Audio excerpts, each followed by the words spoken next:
What's up guys, and welcome back to my channel. Today in this video I'm going to be showing you how to make this cool straw bag, which I actually made from a set of old placemats. I got some new and I combined it with already old ones I had that I was actually going to throw away. So if you guys would like to see how to make this cool trendy summer bag, then keep on watching.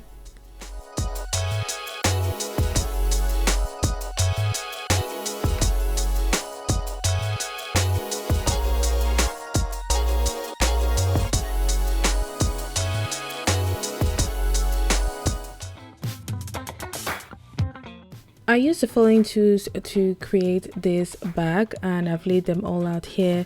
The first one being this round straw sort of placemat that I got on Amazon. I'm going to be linking it down below for anyone that is curious. It actually came in 2 pairs, so I have an extra pair to give away. I also got this khaki corduroy fabric, which I have about 1 meter of, and I thought it worked really well with the other placemats on this side. So I'm going to be combining that together with the rest of the materials here. So I also got myself some tape measure, some scissors, matching thread, as well as this sewing clips, which would be really useful for sort of thick bits that I need to sew. So this placemat I was honestly going to throw away, but at last minute I realized, oh wait, why don't I do something cool with it? So I'll also be using some interfacing to make the base of the bag a bit more sort of stable and stiff and give the bag more shape. So the first thing I'm going to be doing is to cut out the base of the bag, and these are just some design details I want to just put out there.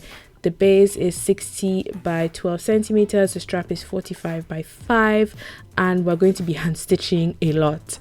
So I'm going to go ahead and cut out my base. We're not going to use any pattern for this video because it's really straightforward and rather hands-on. So my base is 60 centimeters long and 12 centimeters wide, which means we need to add 1 centimeter seam allowance all the way around so we can be able to attach it to the rest of the bag. So I'm just going in here to draw my sort of side of the base on the 2 sides, and this line was 14 centimeters because of the 1 cm we added on each side.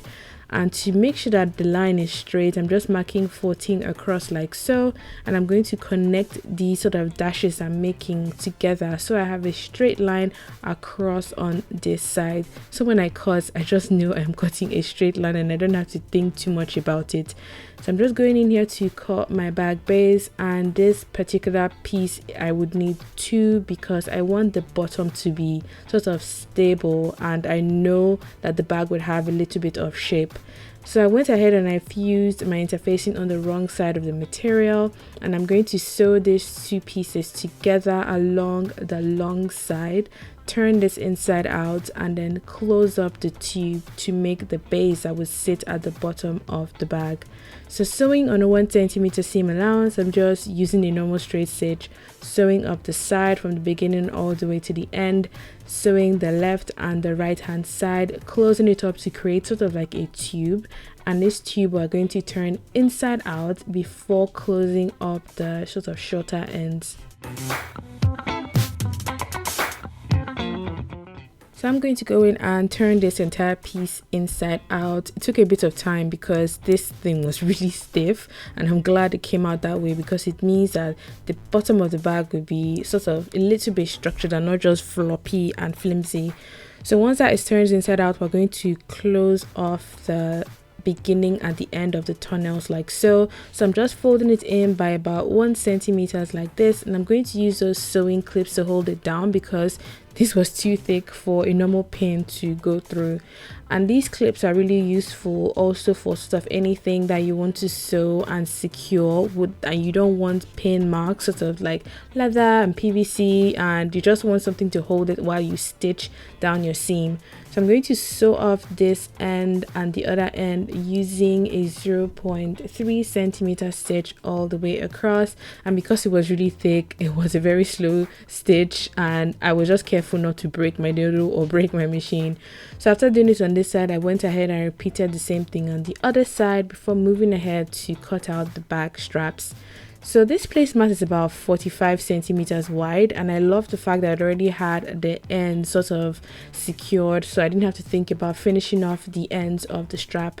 So the strap itself is about 5 centimeters wide, but remember we have to add 1 centimeter at the top and at the bottom, which means this particular piece I'm cutting right now is 7 centimeters wide. So I'm going to use this first strap as a template to cut the other ones because we need a pair for each strap. I just wanted the strap of the bag to be a bit more sturdy because even though it's something that's only for the summer, I just wanted to know that the bag was properly made.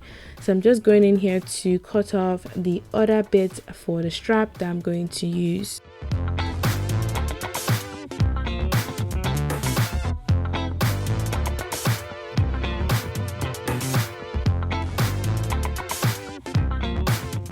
Now that I've cut out my 2 pairs, it's time to sew them up along the ends. I'm going to go back in with my clips and just hold them down securely and sew both sides. So I'm going to take this to my machine and sew on a 1 centimeter seam allowance using a normal straight stitch, normal tension. Nothing really changes because this thing wasn't very thick, but I just thought the clips were like nice and pretty to use to secure it at this process. So once that is done, I sewed both ends, turned it inside out. Turning this thing inside out was, oh my god, it was so hard. It took me so long. So if you're going to use a similar material, just take your time and enjoy the process. So once that is done, I'm just doing a 0.5 centimeter edge stitch to ensure that it is nice and flat. You can give it a press if you want to, and it will look somewhat like this. It's not really perfect, but it just adds more like character to the bag. So I'm going to repeat the whole process and make a second strap, so we actually have one to go on each side of the bag. So the next thing I'm going to be doing is to sew the base of the bag to the actual side panels, which are these woven sort of placemats that I got on Amazon. I think they are from Water Hyacinth. I believe they are, and they're about 8 to 10 pounds, and I will be linking it down below for anyone that is curious. So I've gone ahead and I've used my sewing clips to pin the base down in place, and I didn't mark the beginning at the end, so I just pinned it as I willed, and I'm going to be using needle and thread to sew this because this was too thick to go under my machine, and I'm going to be using the overcast stitch because this is sort of a basic way to connect 2 pieces together by going over when you pass your needle through. So let me just show you. So we're going to pass the needle from the top, pass it all the way through the woven piece, pull it out like so. And then instead of doing like a normal running stitch, we're going to leave the thread visible and then start again over from the top like this. And I think what really made this sort of detail of the bag cool is because the color of the thread is not the same as the color of the woven piece or the base, so it has this nice contrast that it gave to the bag. So if you are doing this, take your time. It takes a bit of time to do, especially if you want the bag to look properly finished and clean. You just have to take your time sewing it, like drink coffee, have tea, watch your favorite series on Netflix until you get all the way to the end. So I was going to stop here, but I realized that one line of stitch I did was not enough, and I decided to go in again and sort of do a double overcast. So what that is basically is you start from the other side and sort of crisscross on this first set of overcast stitch that we've done. It looks really cool, but I just wanted the bag to be a bit more secure.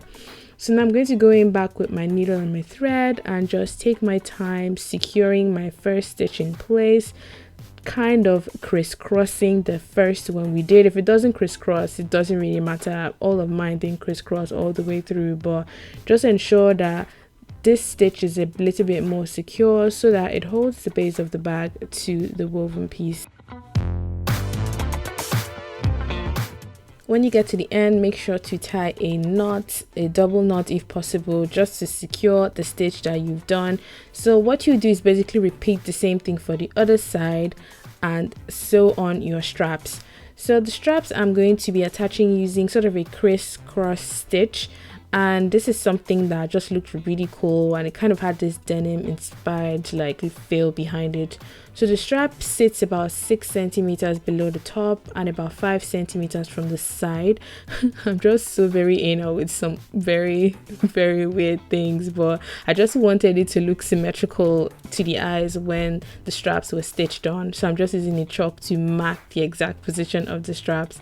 So I'm going in now with my needle and thread, and I'm passing it from the top through to the bottom, and I'm creating sort of a crisscross. So you can decide to sew like a square, you can sew a circle, whatever cool design that you want to do. I think it will just make the bag more sort of personal to you. And I did this particular side for about 5 times before going ahead to sew another stitch that crosses the first one, sewing it like this, so you have this sort of star shape or this X sign in front, and this would really secure the strap in place. Make sure to tie a knot at the back to secure that thing. So I'm going to repeat the same thing on the other side of this particular strap before moving ahead to do the other parts of the bag. So I'm just finishing off this particular stitch here on the other strap, and the bag is complete. It took me about half a day to make because I really wanted to make sure that all the stitches looked nice on the outside as well as on the inside of the bag. So the bag is finished and ready to rock. I hope you guys enjoyed watching this video. I hope you recreate it for yourself. I am going to be linking all of the bits I use in the description box down below for anyone that is curious. I'm actually going away on holiday and this bag is definitely coming with me. I don't suggest carrying anything heavy like water or your camera or anything precious because the bag doesn't have a lid. So something more of like a fancy dress up, add sort of spice to your outfit kind of bag than proper functional, but it adds a really nice personality to a look, and I hope you guys will try it out for yourself. Until my next video, have a good morning, afternoon and evening wherever you are. Bye.